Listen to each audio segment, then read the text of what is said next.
पृथ्वी हमारा घर है। जहां हम रहते हैं, हमारे सभी पूर्वज भी यहीं रहते थे। जिस तरह आप अपने घर को प्यार करते हैं, ठीक उसी तरह हर प्रकृति प्रेमी भी पृथ्वी से प्यार करता है। आप जब अपने घर से बाहर घूमते होंगे तो ये पेड़, पहाड़, झरने, बादल, बारिश, नदी, समुंदर, मिट्टी, ये सब चीजें देखकर आप लोगों के मन में पृथ्वी के संबंध में अनेक प्रश्न अवश्य होते होंगे। जैसे पृथ्वी की उत्पत्ति कैसे हुई, यह दुनिया कैसे अस्तित्व में आई, पृथ्वी का जन्म कब और कैसे हुआ, पृथ्वी कैसे बनी, पृथ्वी की संरचना कैसे हुई, इनके बनने का क्या और कितने दिनों का प्रोसेस रहा होगा। हमारे इस विशाल घर के जन्म की कहानी बड़ी विचित्र है, जिसे जानकर आपको बहुत कुछ सीखने को मिलेगा।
नमस्कार, आप देख रहे हैं TIF और ये है अर्थ सीरीज।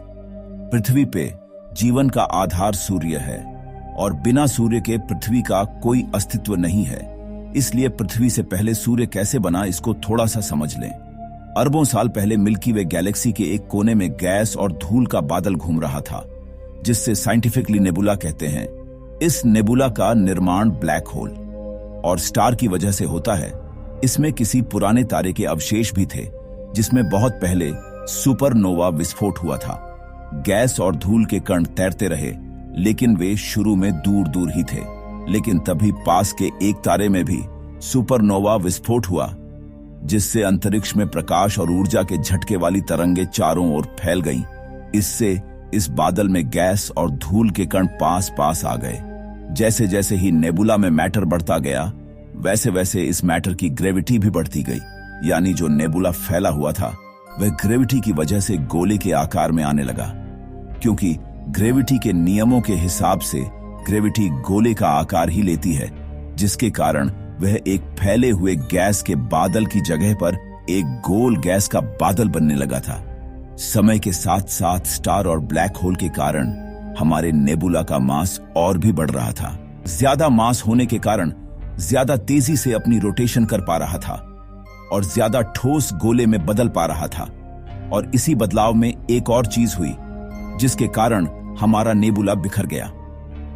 हमारे नेबुला के पास में एक स्टार फट गया, जिसके कारण उससे निकलने वाला फोर्स इतना ज्यादा था कि उसने हमारे नेबुला के सेंटर को पूरी तरह से कोलैप्स कर दिया।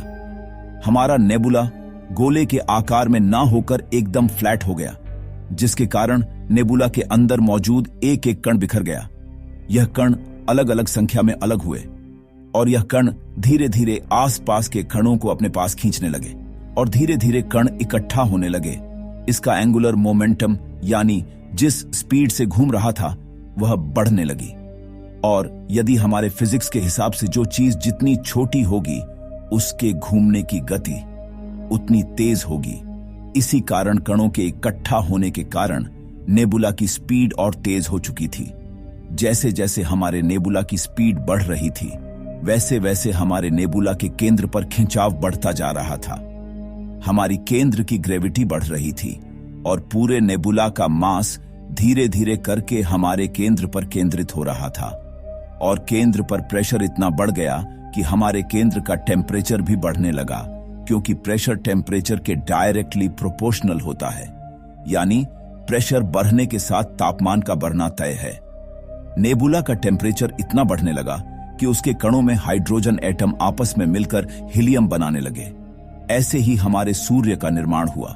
धूल और गैस का बहुत सारा हिस्सा सूर्य का चक्कर लगाने लगा। गैस और धूल कण फिर पास पास आने लगे और ग्रह निर्माण की प्रक्रिया शुरू हो गई। जल्दी ही ये गैस और धूल के कण मिलकर एक बड़ा आकार लेने लगे, जबकि गैस और धूल के कण अब भी सूर्य का चक्कर लगा रहे थे। इन पिंडों से धूल और गैस के कण और ज्यादा मात्रा में जुड़ने लगे और उनमें से एक पिंड आगे चलकर हमारी पृथ्वी बन गई। वहीं दूसरे हिस्सों से बुध, शुक्र, मंगल, गुरु, शनि, यूरेनस और नेपच्यून ग्रह भी बने। जो ग्रह ज्यादा ऊर्जा नहीं बर्दाश्त कर पा रहे थे वह सूर्य से दूर चले गए और जो बर्दाश्त कर पा रहे थे वह आगे आ गए। हमारी पृथ्वी का निर्माण सूरज के आसपास मौजूद मेटल और सिलिकेट और एस्ट्रॉइड की वजह से हुआ है। सभी ग्रह रोटेट कर रहे थे और अपने आसपास का पदार्थ अपनी ओर खींच भी रहे थे और अपना आकार बढ़ा रहे थे। हमारी पृथ्वी से भी कई पत्थर टकरा रहे थे और उसके अंदर गिर रहे थे। इस पूरी प्रक्रिया में उसका पदार्थ गर्म होता गया और वह पिघली हुई चट्टान की एक विशालकाय गेंद बन गई। उस समय पृथ्वी और मंगल ग्रह के बीच एक और ग्रह था जो मंगल ग्रह से 3 गुना ज्यादा बड़ा था। उसका नाम थिया था। पृथ्वी पर ग्रेविटी होने के कारण एस्ट्रॉइड भी पृथ्वी के आसपास घूमने लगे और वह एस्ट्रॉइड पृथ्वी पर गिरने लगे। ऐसी ही क्रिया हमारे पड़ोसी प्लेनेट थिया पर भी हो रही थी, जिसके कारण कुछ समय में थिया और पृथ्वी एक दूसरे के बहुत पास आ गए। एक समय के बाद इन दोनों ग्रहों में टकराव हुआ और ये दोनों प्लेनेट मिलके एक प्लेनेट बन गए, जिसे आज हम पृथ्वी के नाम से जानते हैं। और धरती का एक टुकड़ा टकराव के कारण हवा में घूमने लगा और ग्रेविटी के कारण पृथ्वी के ही आसपास घूमने लगा, जो कि आगे चलकर चांद बना। उस समय पृथ्वी पर एक ही समुद्र हुआ करता था, जो कि एक लावे का समुद्र था। इसके बाद हमारे पृथ्वी पर बदलाव हुए और हमारी पृथ्वी आज जीने लायक बन पाई है। समय के साथ साथ पृथ्वी ठंडी हो रही थी और पृथ्वी के भारी तत्व धातु रेडियो एक्टिव पदार्थ पृथ्वी के केंद्र में जाकर इकट्ठा होने लगे और हल्के पदार्थ पृथ्वी की सतह पर आ गए। लाखों सालों तक पृथ्वी पर एस्ट्रॉयड, जिसे हम उल्कापिंड भी कहते हैं, उनकी बरसात हुई, जिसके कारण पृथ्वी पर मिनरल्स, पानी, नमक जैसी चीजें उल्कापिंड के कारण ही पृथ्वी पर क्लोरो सालों तक आने लगी। उल्कापिंडों की बरसात होती रही। इन्हीं उल्कापिंडों के कारण हमारे पृथ्वी की सतह पानी से ढकने लगी। यही वह समय था जब हमारे पृथ्वी पर उनका निर्माण हुआ, जिसके कारण आज पृथ्वी पर जीवन संभव हो पाया है। हमारे पृथ्वी की ऊपरी सतह उल्कापिंडों के कारण पानी से ढकी हुई थी और ठंडी थी, पर हमारी पृथ्वी के अंदर रेडियो एक्टिव पदार्थ थे जो कि समय समय पर गर्म होते रहते थे। और इन्हीं दोनों ऊपर ठंडा पानी और नीचे गर्म पदार्थ होने के कारण ज्वालामुखी ने जन्म लिया। जब हमारे धरती के अंदर की गर्मी बाहर ना निकल पाए तो ऐसे समय ज्वालामुखी का निर्माण होता है और एक लंबे समय तक धरती की गर्मी बाहर नहीं निकल पा रही थी, जिसके कारण जगह जगह पर ज्वालामुखी फूटने लगे और आने वाले कुछ सालों तक ऐसे ही ज्वालामुखी निकलते रहे, जिसके कारण हमारे धरती पर आज जमीन का निर्माण हो पाया है। इन्हीं ज्वालामुखी के निकलने और बंद होने से ही हमारी धरती की सतह बन पाई है। एक समय के बाद हमारी पृथ्वी का वातावरण स्थिर होने लगा। जब हमारी पृथ्वी पर उल्कापिंडों की बरसात कम होने लगी और ज्वालामुखी भी शांत होने लगे, उस समय हमारे धरती पर पानी और जमीन दोनों मौजूद होने लगे और हमारी धरती का तापमान भी स्थिर था। उस समय धरती पर 1 दिन 12 घंटे का होता था। पानी के अंदर सूक्ष्म जीवों का जन्म हो रहा था। यह ऐसे जीव थे जो ऑक्सीजन छोड़ते थे और यह हमारी धरती में मौजूद मिनरल्स, धूप आदि से बड़े होते थे। इन्हीं माइक्रोबैक्टीरिया की वजह से हमारे धरती पर ऑक्सीजन की मात्रा बढ़ती गई और हमारे वातावरण के आसपास ओजोन लेयर का निर्माण हुआ। ऑक्सीजन के कारण ही हमारे पृथ्वी का वातावरण बनने लगा। यह सूक्ष्म जीव हमारे पृथ्वी के कोने कोने में फैल गए और हमारे वातावरण में ऑक्सीजन की मात्रा बढ़ती गई और एक समय पर बहुत ज्यादा ऑक्सीजन की मात्रा बढ़ने के कारण इन सूक्ष्म जीवों का अंत होने लगा। हमारे वातावरण में मौजूद ऑक्सीजन और आयरन में रिएक्शन होने लगी, जिसके कारण हमारी जमीन लाल होने लगी और हमारी जमीन में क्रैक्स आने लगे। अंदर का लावा फुट के खुला रहने लगा, जिसके कारण हमारे वातावरण में कार्बोहाइड्रेट की मात्रा बढ़ने लगी। जिसके कारण हमारे पृथ्वी पर एसिड रेन, अम्लीय वर्षा होने लगी। हमारे पृथ्वी का तापमान घटने लगा। घटते घटते यह इतना घट गया कि हमारे पृथ्वी पर मौजूद पानी बर्फ बन गया और हमारी पृथ्वी बर्फ से ढक गई। बर्फ के सफेद और चमकीली होने के कारण वह सूरज की किरणों को रिफ्लेक्ट कर दे रही थी।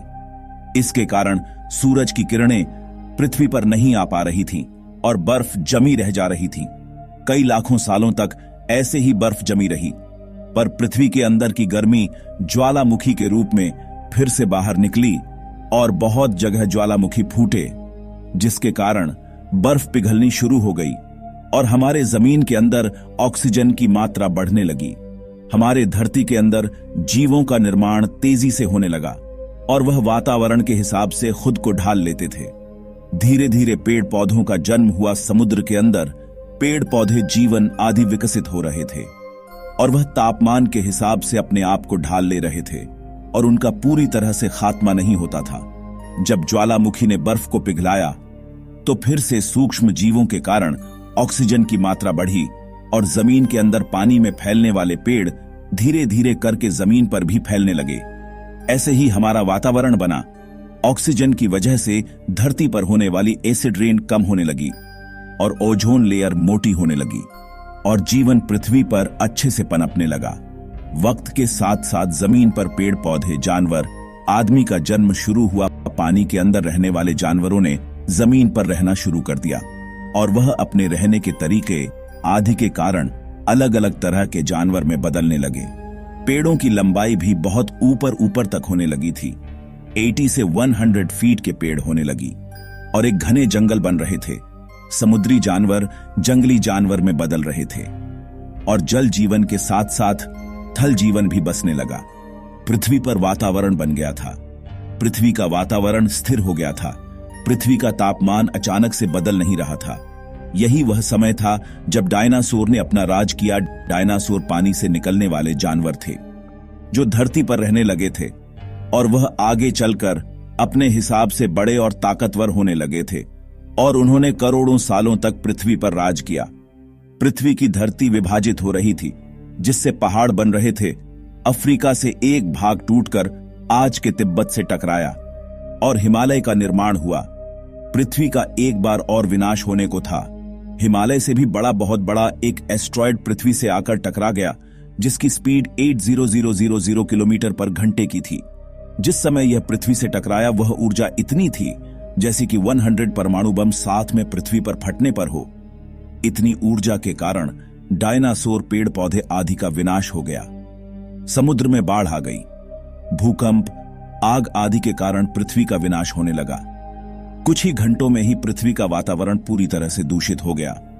डायनासोरस भूखमरी से मर चुके थे। पृथ्वी के वातावरण में ऑक्सीजन की कमी से हो गई थी। जो जानवर या जीव धरती के अंदर रहते थे वही इस भूकंप से, इस तबाही से बच पाए। धरती के ऊपर वाले जानवर, जीव, कोई भी इस तबाही से बच नहीं पाया था। पृथ्वी का वातावरण इतना खराब हो गया कि पृथ्वी की सतह पर धूप पहुंच ही नहीं पा रही थी, जिसके कारण पृथ्वी से जहरीली गैसों से भर गई और ऑक्सीजन की कमी के कारण पृथ्वी पर फिर से एसिड रेन हुई। पहले एक बार पृथ्वी का वातावरण बन चुका था, इसलिए इसे दोबारा बनने में उतना समय नहीं लगा और बर्फ भी कुछ सालों में पिघल गई और इस बार पृथ्वी की हरियाली और भी अच्छे तरीके से हुई। पर डायनासोर गायब हो चुके थे। हरियाली होने लगी, जीव जंतुओं और वनस्पतियों का जन्म होने लगा और तब से लेकर आज तक बहुत ज्यादा तबाही नहीं आई है। जमीन में रहने वाले जीव बाहर आने लगे और जमीनी जीव बंदरों में परिवर्तित हुए और यही बंदर चलते चलते इवोल्यूशन के साथ इंसानों में बदल गए, ऐसा साइंस में माना जाता है। बंदरों ने खाने की तलाश में, जीने की चाह में एक जगह से दूसरी जगह जाना शुरू कर दिया और धीरे धीरे कर तरह तरह की चीजें करके उन्होंने अपने जीवन को और बेहतर बनाया। आगे चलकर यही बंदर इंसान बने। पृथ्वी को जीने लायक बनने में 450 से ज्यादा करोड़ साल लगे और हम इंसानों को बंदरों से इंसान बनने में कुछ लाख साल लगे और फिर भी हमने कुछ ही सालों में पृथ्वी को बहुत नुकसान पहुंचा दिया है। हमने अपनी बुद्धि का इस्तेमाल करके बहुत विकास किया है और यही विकास अब हमारी और हमारी धरती के लिए हानिकारक साबित हो रहा है। यह पृथ्वी की जन्म से लेकर अब तक की कहानी है। हमें आशा है कि पृथ्वी कैसे बनी यह आपको समझ आ गया होगा। धरती का जन्म नेबुला से हुआ। सूर्य के कारण ही धरती पर जीवन संभव है। धरती अभी भी खतरे से खाली नहीं है। अभी भी यदि कार्बोहाइड्रेट बहुत ज्यादा मात्रा में बढ़ा तो एसिड रेन होने के आसार है और धरती पर से जीवन खतरे में आ सकता है। और जिस गति से हम पृथ्वी को गर्म करते जा रहे हैं तो ऐसा होने में बहुत ज्यादा समय नहीं है। इस सीरीज की अगली वीडियो में हम और भी बहुत सारी चीजें जानेंगे। फिलहाल आपका बहुमूल्य समय देने के लिए बहुत धन्यवाद।